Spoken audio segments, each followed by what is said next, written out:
sources.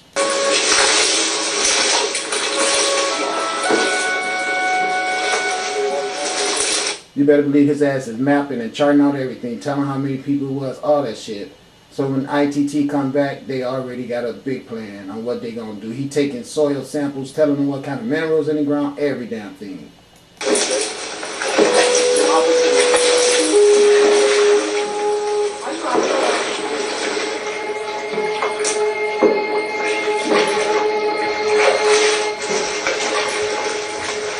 Waborare warns us that we're entering the area of the arboreal combine, about which very little is known.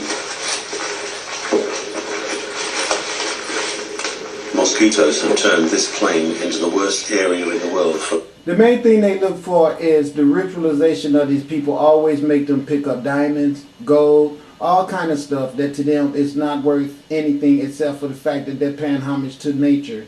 And they are lucky to find these things because they live there. They might have a stone that they found thousands and thousands and thousands of years ago that they keep as some type of symbolic recognition to the sun. All right, these bastards know that.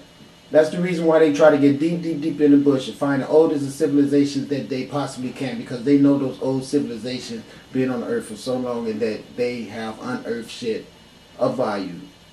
Oyster diamonds, pearls, you name it. And that's what he's looking for. Whatever minerals he can extract from whatever type of wealth he can extract from these people or from this forest is why he's out there. Malaria. This is why the natives build their huts so high in the treetops.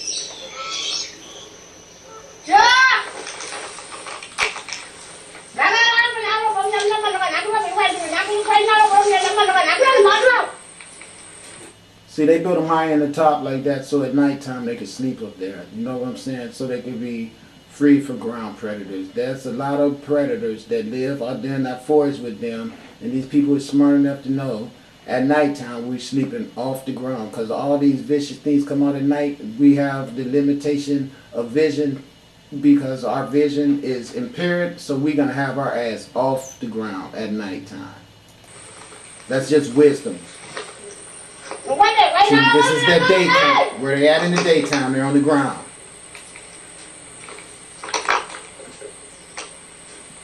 And they're upset about him being there. He won't tell you that, but they're upset about his presence there. You can see the uneasiness. We waited until the arrival of the tribal leader.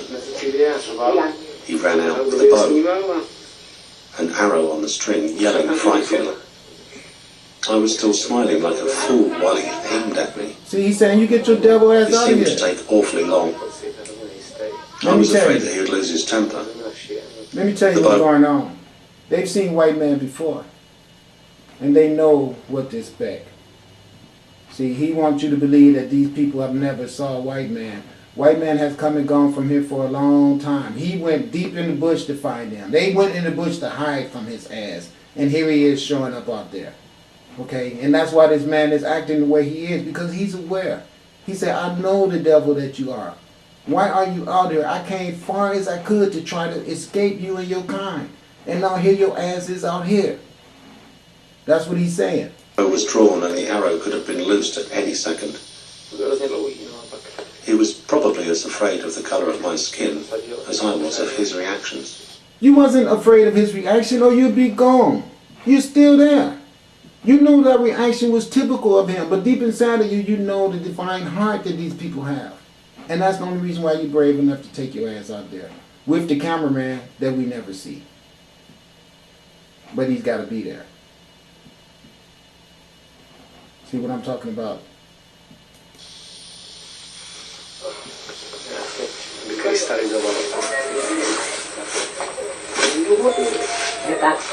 Now it's obvious that this man is like, leave, I don't want you here, I don't want you here. But watch his persistence, watch how persistent he is. Watch.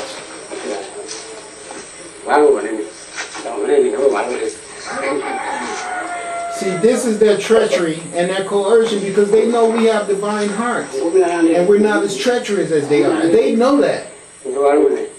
See, won him over. The leader of the tribe was glad that our large expedition had come in peace. No, he wasn't. He was not. The thing is, they wouldn't leave. And the fact that they wouldn't leave and the fact that he was not treacherous enough to kill them, they won. It's simple osmosis. The person with the least to lose always will be in control. This man have to think about the fact that if he killed them, it's going to tarnish his spirit, his land, his family have to see that. So that's the reason he didn't do it, because he got a brain up here, and it's going to cost his ass dearly. Believe that. But he still held back a bit.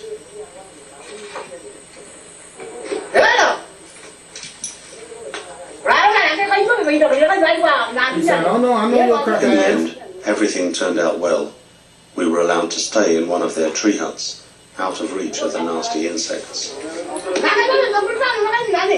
It's interesting how the Combine managed to hang. See, this is what I tell you about them. Out of reach of the nasty insects. What about all the ground predators that they built a hut to get away from? They didn't build a hut to get away from no damn mosquitoes, but see, that'll be showing too much intelligence in them to suggest that they were wise enough to build a hut off the ground so the ground predators can't get them at night.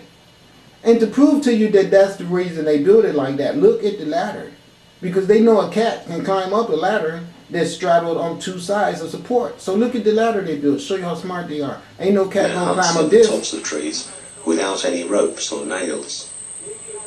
without ropes or nails, so nothing else can get up there but a human. You see the foot pegs?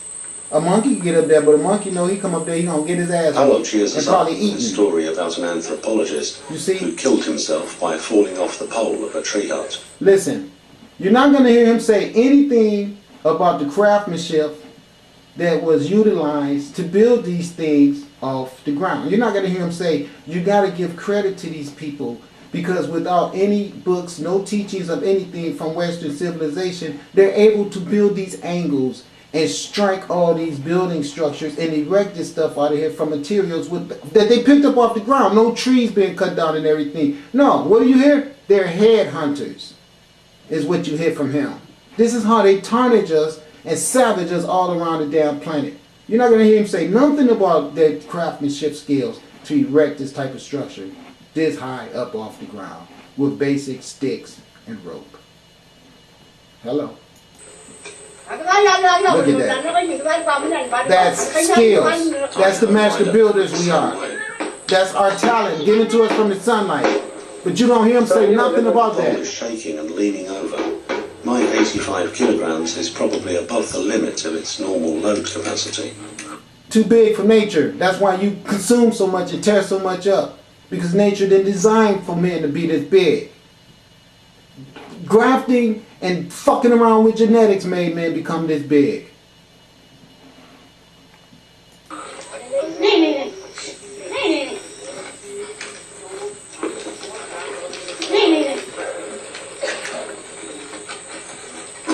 I don't know how I'm going to get down again.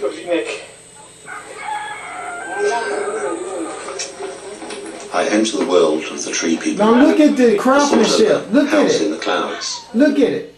But look how beautiful it is. I admire the courage and ability of the women. They're able to carry up a pig in a net, as well as a hunting dog.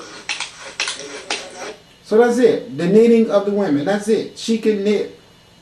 Okay?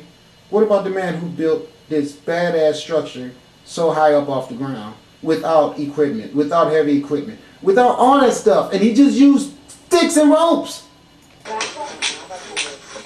And then they had the nerve to start fires at night in this whole wood structure and never burn it down. The leader of the tribe showed us magic with a rattan rope. We witnessed the birth of fire. A layer of river clay on the floor prevents the hut becoming one huge torch. The smallest child is tied to a wooden post by a rope. In this way, it's secure against falling out of the nest. Now see the brilliance of these people, the people that they say is monkeys, and needed them to survive. We survived forever, They've had 12 and it'd still be doing well if it children. wasn't for 9 of them interruptions from you white people. Was it malaria or a fall from height that killed them? Who knows? The leader tries our tobacco. As a non-smoker, See, tries it out. That means that he bought it to them, but he already got a pipe. So guess why he has a pipe? Because he's been smoking marijuana. That's why. But did you hear what he said? The leader tries out tobacco. See, brought him tobacco. Why did he have that pipe already? Because he has bud. Smoking peace pipe. Been doing it forever. But now he's going to get some sorry ass tobacco from the white man. I feel my head spinning after a few pulls, and amusing the others, I begin to cough.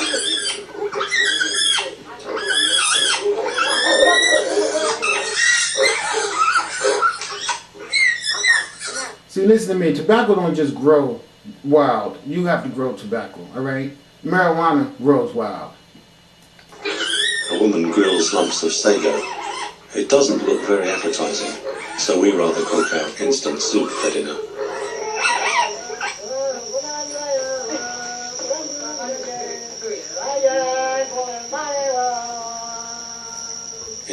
See, this is the beautiful life that got taken away from us. Nobody jumping up in the morning to no alarm clock, rushing through traffic, going to frickin' Starbucks to get a coffee, to hurry up and get to work to eat a greasy ass donut so you can start doing some stupid ass work that's not going to do nothing but make money for some fat bastard who owns every damn thing any damn way. No sustainment of life, no regeneration of anything. These people live to plant flowers, all that type of stuff that keeps the cycle of the ecology generating and regenerating.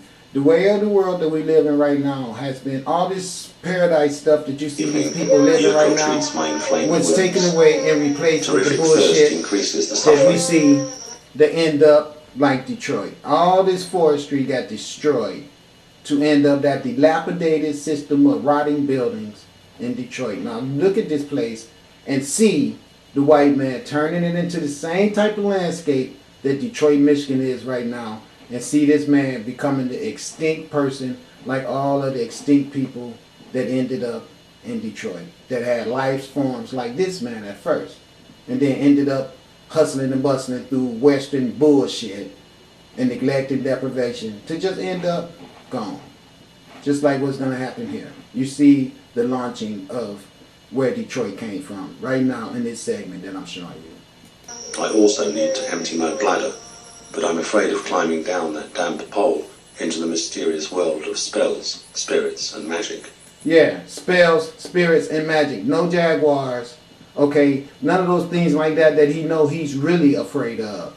But no, he's going to give you the hocus pocus, let's be afraid of all the black spirits. So when I start talking to black people about the spirits of a Set and the spirits of a Sar, that's going to be real taboo for you to get a hold to. But he'll give you Jesus, which is also a spirit, but that's going to be totally acceptable because he done already gave you all this type of brainwashed bullshit prior to that.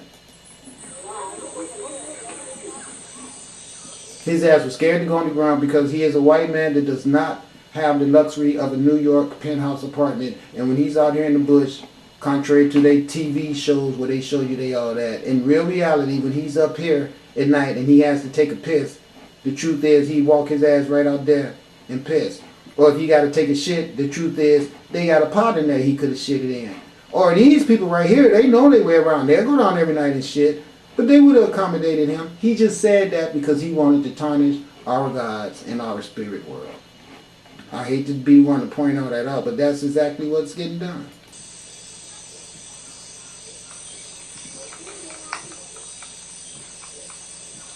See, he never gave credit to that craftsmanship to build that place. For our breakfast. He offers us its still warm heart as a delicacy. Women bring green bananas from the jungle for roasting.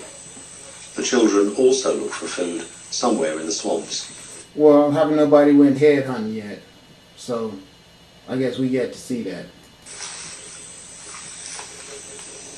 A while later, the proud young hunters return, showing us their respectable catch, a wading bird shot with an arrow. So I guess these young kids are the head hunters. They went and got a head of a little ibis bird, okay? All right, good.